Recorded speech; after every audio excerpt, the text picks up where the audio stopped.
Maayong adlaw po sa inyong tanan mga kabakyard. Isang sikat na Bisaya recipe po ang ating lulutuin ngayong araw. Kung hindi mo pa nasusubukang magluto ng humba, tara po at ituturo ko po sa inyo kung paano magluto ng humba Bisaya. At eto rin po talaga yung pinaka-kinikrave ko madalas. Lami. Sobrang sarap po. Meron tayo ditong mahigit 1 kilong pork belly. Hihiwain lang natin yan into cubes. Kung ayaw nyo po ng pa-cubes, pwedeng pa-rectangle. Kung may time naman po kayo, circle, pwede rin naman po. Imamarinate lang natin ito sa suka at asin. Set aside muna natin ito at maghihiwa na tayo ng ating mga ingredients. Meron tayo ditong isang malaking puting sibuyas. Hiniwa ko lang yan. Isang buong bawang. Pipit-pitin lang natin yan. Dahil wala tayong bulaklak ng saging, gagamit tayo dito ng saging na saba.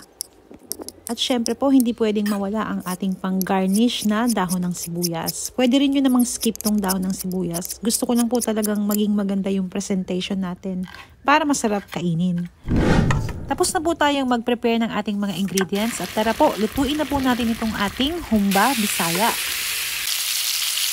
Ang una lang natin ginawa ay pinagmantika lang natin itong ating liempo.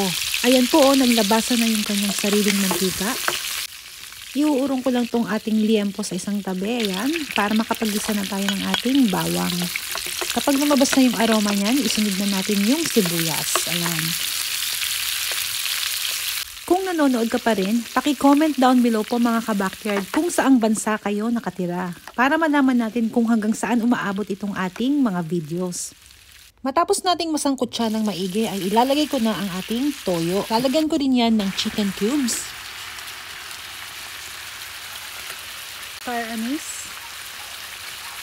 Halu-haluin lang natin hanggang sa mag-caramelize itong inilagay nating toyo. Ayan po. Sa mga gusto pong makakuha ng recipe nito, abangan nyo po at ilalagay ko po sa dulo ng ating video yung paano magluto nitong humba Bisaya, yung recipe po niya. At eto po, nag-caramelize na yung toyo, ilalagay na natin yung ating sabaw na Coke.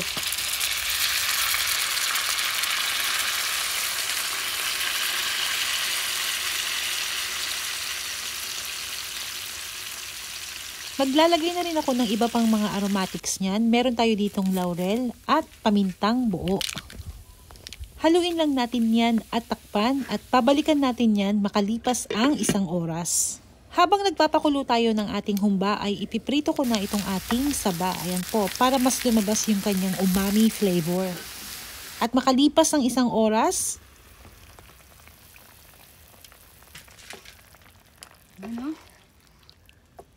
makahilipas ang 1 oras mahigit, malambot na itong ating, ayan, malambot na. Tikman muna natin yan kung may kailangan pa tayong i-adjust sa lasa.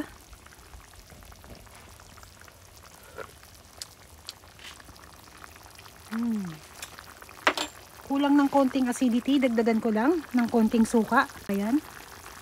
At 2 minuto bago maluto itong ating humba ay ilalagay na rin natin itong ating piniritong saging. Halo lang natin.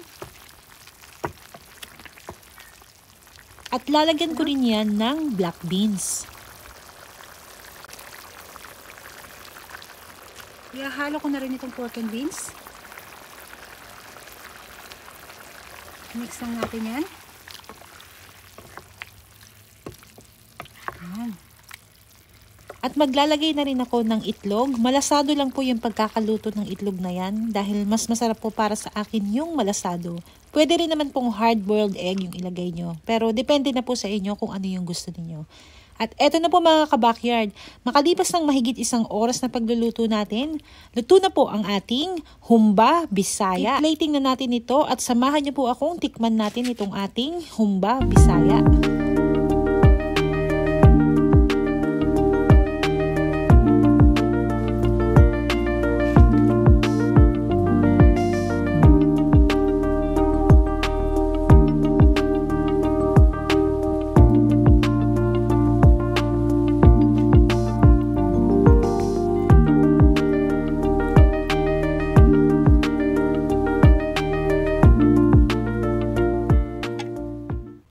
Natin.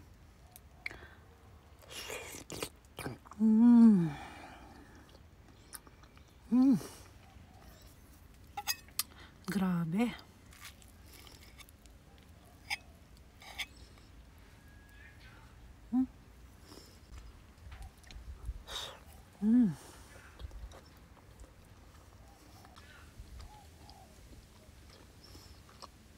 Mangaon po tayo mga kabakyard.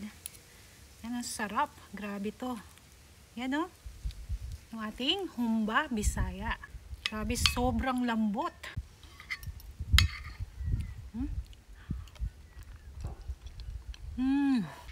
Wow.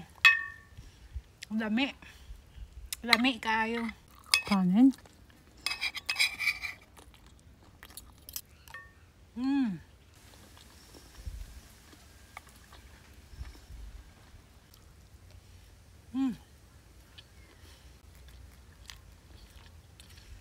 Sobrang sarap. Ang sarap po. Kain po tayo mga kabakyard. Grabe ang sarap nito.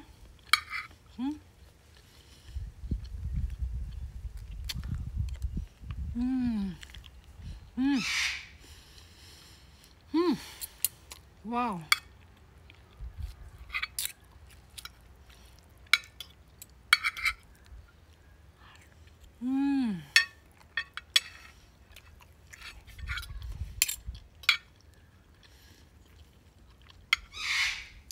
Lami. Sobrang sarap po. Ang lambot ng ating pork. Kung natakam ka dito sa ating recipe ay paki-like and share rin po mga kabakyard at paki-comment na rin po kung ano yung masasabi nyo dito sa ating humba bisaya. Ayan po. Sana po ay matry nyong lutuin itong ating humba. Sundan nyo lang po yung pagkakaluto ko kung paano ko niluto itong ating humba bisaya. Maraming salamat po mga kabakyard.